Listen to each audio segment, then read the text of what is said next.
In this video, I'm going to show you some money traps you should avoid in your 20s. I was often broke during my 20s, but since learning about these tips, my net worth has skyrocketed. Today, you're going to learn some tips about personal finance so you can also skyrocket your net worth. Now, taking care of your finances is one of the most important things everyone in their 20s has to deal with, and it can seem quite intimidating and overwhelming if you didn't learn about this as a teenager. Now, I wouldn't blame you if you have made plenty of money mistakes and fallen into many money traps.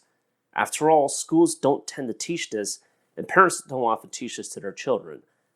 I myself didn't learn about this in school. I learned about this in my 20s, and I had to spend a lot of my own time doing research into this. So now, why is taking care of your finances so important? Isn't it enough to just focus on making more money and going for the highest paying jobs? No. And the reason for this can be seen by the many examples of people who have won the lottery but became broke quickly afterwards. So just because you're about to earn a lot of money doesn't mean you're going to be in good financial shape. So one of the reasons that taking care of your finances is important is so you can keep your wealth and plan for retirement. Another reason it's important to take care of your finances, and this relates to what I mentioned earlier about retirement, is that money buys you freedom and thus can buy you happiness. Yes, there are a lot of sayings that money doesn't buy you happiness and so on, but personally, I believe that's true to an extent, but that's primarily for when you spend money on material possessions, such as a fancy car, a fancy TV, and so on. However, to see why I believe money does buy you freedom and happiness, first ask yourself, why do most people work at jobs they hate? It's because they need the money. It may pay more than a job they would rather do instead. So just because you're willing to tolerate an awful boss or a terrible commute because they need the money. But if you didn't need the money, you could just quit that job. You would have the freedom to quit that job. So now that I talked about why it's important to be in good financial shape, I'll now talk about some basic tips you can learn about.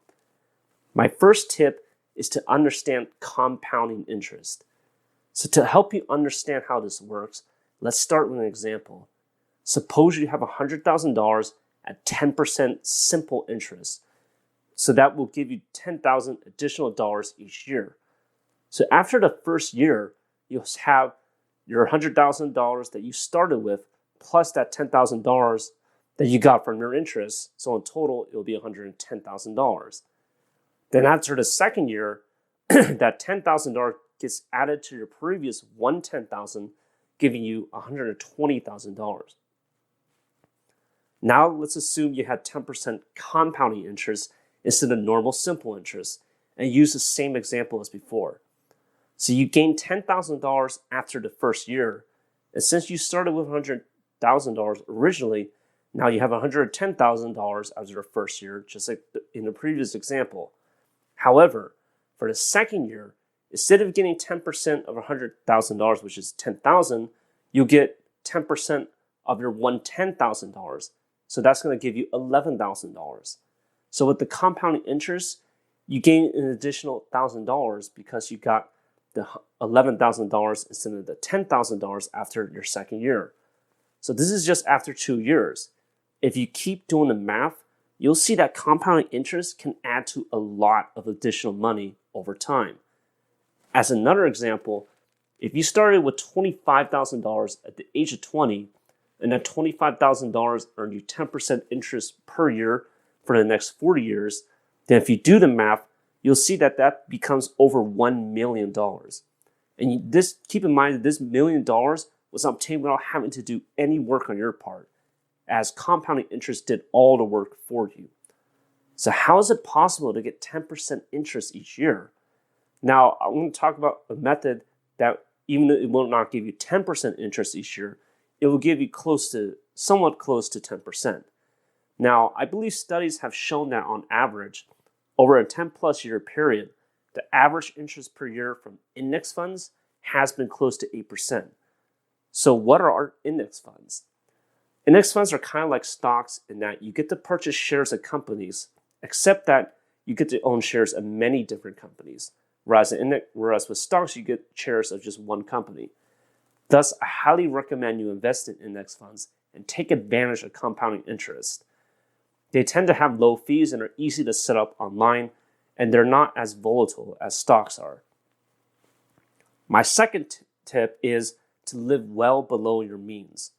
In the book, The Millionaire Next Door, the authors conducted research and interviewed numerous millionaires and determined that most of them acquired their wealth by living below their means. Instead of spending all their money on fancy cars, fancy clothes, and so on, they instead were very frugal and saved their money. An additional tip I have is that you guys just do your own research into this. I highly recommend you guys start with what's known as FIRE, which is the Financial Independence and Retire Early Community. If you search online for this Financial Independence Retire Early Community, you'll see that they've written lots of articles. They provided lots of good advice and tips about taking care of your finances and avoiding money traps. My next tip is to get out of debt as soon as possible. Save as much as you can, and then use your savings to pay off any debt you may have, such as student loans. Debt is bad because you have to pay interest and fees, and the longer it takes you to pay off your debt, the more interest you'll have to pay. The more you have to pay off your debt, the less you have to invest in things that actually offer good returns and help you with retirement, such as index funds. Debt is also similar to slavery in a way, in that the entity you owe money to has control over you, and your employer that you're forced to work for has control over you. On the other hand, if you're debt-free and have a lot of savings to retire early and you're investing, then you're essentially free. This goes back to my example earlier about how if you had a lot of money, you wouldn't need to work at a job or with a boss you hate. But if you're in debt because you still have to make payments on a mortgage for your home, or because you still owe child support or whatever, then you don't have that option to quit your job. So anyways, that concludes my video. I really hope you guys enjoyed it. But before you go, I just want to ask you guys to leave a comment in this video describing any money mistakes you've made in your 20s and how you hope to address them. I really hope you guys enjoyed this video, and if so, please click on the like button and the subscribe button. I'll see you guys next time.